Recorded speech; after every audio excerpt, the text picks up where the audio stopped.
खुलुमबाय आं रिंकु मनि नार्जारी बड'लेण्ड इंखं टेलिभिजननि स्टुडिअनिफ्राय फोसावनो सिगांदों मोनसे गोजोनथाव खौरां। बड'लेण्ड इंखं टेलिभिजना बानजायनो लादों अल इन्डिया लेभेलनि मोसानाय बादायलायनाय बड'लेण्ड डान्स मास्टार सिजन 1।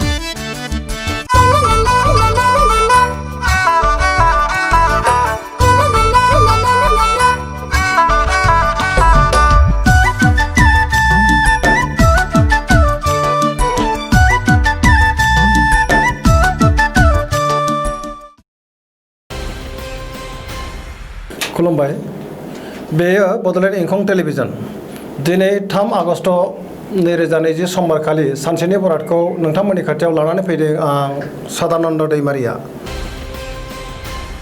सिगां फरायथिनो लादों मेष राशि। दिनैनि साना मोजां आरो गाज्रिनि गेजेरजों बाबेरलांगोन। गोसोखौ गोबां गुलुं गुजुं मोनगोन। देहाया मोजाङै थागोन अब्लाबो जानाय लोंनायाव सांग्रां जानाया गाहाम। रांखावरियाव मोजांद्राय नङा। बेफार फालांगियाव मोजां नङा होनजायो। गोबां खामानिखौ गोरोन्थि मावफ्लांगोन। मावनो लानाय खामानिखौ मावफुंनो हानाय नङा। न'खराव अनलायनाय फैगोन। गुबुनखौ बांद्राय फोथायोब्ला खहा जागोन। वृष राशि। दिनैनि साना जोबोर मोजां। गोसोखौ जोबोर गोजोननाय मोनगोन। मावनो लानाय खामानिखौ मावफुंनो हागोन। समाजाव मान मोनगोन। रांखावरियाव बारा मोजां नङा। बेफार फालांगियाव मोजां। न'खराव बिसि फिसायनि गेजेराव अनलायनाय फैगोन। देहाया मोजाङै थागोन। जायखि खामानि मावा मानो मोजां फिथाइ मोननो हागोन।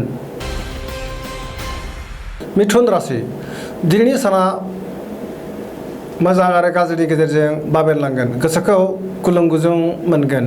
मानिबा जाहोनाव गोसोआव गिनाय फैगोन। देहाया मोजाङै थागोन अब्लाबो जानाय लोंनायाव सांग्रां जानाया गाहाम। रांखावरियाव मोजां। बेफार फालांगियाव मोजां मुलाम्फा मोननो हागोन। न'खराव अनलायनाय फैगोन। समाजाव मान मोनगोन। गोसोनि बोलोआ लोरबां जागोन। बिदा फंबायजों मोजां सोमोन्दो अदेबानि थागोन। बिमा बिफानि बोर मोनगोन। कर्कट राशि।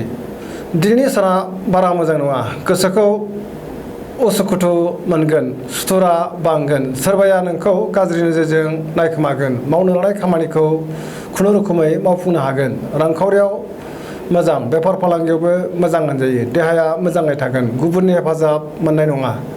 न'खराव बिसि फिसायनि गेजेराव अनलायनाय फैगोन। बिदा फंबायनि हेफाजाब मोनगोन। समाजाव मान मोनगोन। लाइमोनफोरा गोसोनि साननायफोरखौ फोरमायलायनो हागोन आरो गोसोआ जोबोर रमान्टिक जागोन। सिंह राशि। दिनैनि साना जोबोर मोजां। गोसोखौ जोबोर गोजोननाय मोनगोन। मावनो लानाय खामानिखौ मावफुंनो हागोन। रांखावरियाव मोजां। मोननो गोनां धोनखौ दिनै मोननो हागोन। बेफार फालांगियावबो मोजां होनजायो। न'खराव बिसि फिसायनि गेजेराव अनलायनाय फैगोन। गोसोनि बोलोआ बांगोन। गोबां खामानि मावनो गोसोआ थुलुंगाखांगोन। गोसोनि साननायफोरा जाफुंगोन। समाजाव मान मोनगोन। कन्या राशि। दिनैनि साना जोबोर मोजां। गोसोखौ जोबोर गोजोननाय मोनगोन। समाजाव मान मोनगोन। गुबुनजों बाख्नायसोगारगोन। गुबुननि गोसोखौ गोरलैयैनो बोनो हागोन। बहानिफ्रायबा हरखाबै मोजां खौरां मोनगोन। रांखावरियाव जोबोर मोजां। बेफार फालांगियावबो मोजां होनजायो। देहाया मोजाङै थागोन अब्लाबो जानाय लोंनायाव सांग्रां जानाया गाहाम। न'खराव बिसि फिसायनि गेजेराव अनलायनाय फैगोन। तुला राशि। दिनैनि साना बारा मोजां नङा। गोसोखौ जोबोर गुलुं गुजुं मोनगोन। गोसोनि साननायफोरा देबोरनांगोन। मावनो लानाय खामानिखौ मावफुंनो हानाय नङा। गोबां हेंथा नुजागोन। देहाया मोजाङै थागोन। रांखावरियाव मोजां। न'खराव बिसि फिसायनि गेजेराव अनलायनाय फैगोन। समाजाव मान मोनगोन। बेफार फालांगियाव मोजां। गोबां जेंनाजों मोगा मोगि जानांगोन। लोगोफोरनि हेफाजाब मोननाय नङा।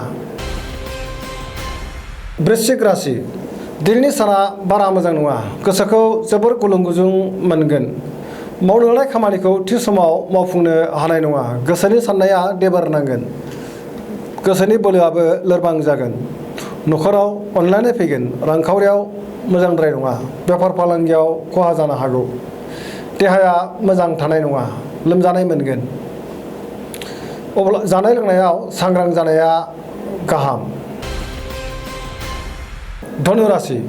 दिनैनि साना जोबोर मोजां गोसोखौ जोबोर गोजोननाय मोनगोन मावनो लानाय खामानिखौ थि समाव मावफुंनो हागोन गोसोनि साननाया जाफुंगोन रांखावरियाव जोबोर मोजां बेफार फालांगियाव मोजां मुलाम्फा मोननो हागोन समाजाव मान मोनगोन देहाया मोजाङै थागोन जायखि खामानिखौनो मावा मानो मोजाङै मावफुंनो हागोन आरो देरहासार जागोन न'खराव अननानै फैगोन समाजाव बयजोंबो अनजागोन आरो मान मोनगोन मकर राशि दिनैनि साना जोबोर मोजां गोसोखौ जोबोर गोजोननाय मोनगोन देहाया मोजाङै थागोन अब्लाबो जानाय लोंनायाव सांग्रां जानाया गाहाम रांखावरियाव मोजां मोननो गोनां धोनखौ दिनै मोननो हागोन बेफार फालांगियाव मोजां मुलाम्फा मोनगोन न'खराव अननानै फैगोन गोसोनि बोलोआ बांगोन गोबां खामानि मावनो गोसो दुंगोन आरो गोबां खामानिखौनो गोरलैयैनो मावफुंनो हागोन समाजाव मान मोनगोन बबेबा खामानियाव मुखुब थागोन गोसोआ जोबोर रमान्टिक जागोन कुम्भ राशि दिनैनि साना बारा मोजां नङा गोसोखौ जोबोर गुलुं गुजुं मोनगोन गोबां गोरोन्थि मावफ्लांनानै गोसोखौ लाजिनाय मोनगोन मान हानि जानो हागौ मावनो लानाय खामानिखौ थि समाव मावफुंनो हानाय नङा रांखावरियाव मोजां फालांगियावबो मोजां होनजायो देहाया मोजाङै थागोन न'खराव अनलायनाय फैगोन माबा जाहोनाव सोरजोंबा एना एनि जानोबो हागौ गोसोखौ हमथानाया गाहाम मीन राशि दिनैनि साना जोबोर मोजां गोसोखौ जोबोर गोजोननाय मोनगोन सोरबा गोजाम लोगोजों जानबुङाव रायज्लायनो खाबु मोनगोन गोसोनि बोलोआ बांगोन गावनि साननायखौ गुबुननो फोरमायलायनो हागोन देहाया मोजाङै थागोन रांखावरियाव मोजां मोननो गोनां धोनखौ दिनै मोननो हागोन बेफार फालांगियाव मोजां मुलाम्फा मोनगोन न'खराव अननानै फैगोन जायखि खामानि मावा मानो मोजाङैनो मावफुंनो हागोन आरो देरहासार जागोन गोसोनि साननायफोरा जाफुंजोबगोन दिनैनि राशि फरायथिनाया एसेनोसै जोबनायाव बेखौनो खावलायो जाहाथे नोंथांमोना सानफ्रामबो जोंनि बे बड'लेण्ड इंखं टेलिभिजनखौ नायबाय थायो आरो साबस्क्राइब खालामो एसेनोसै गोजोन्थों।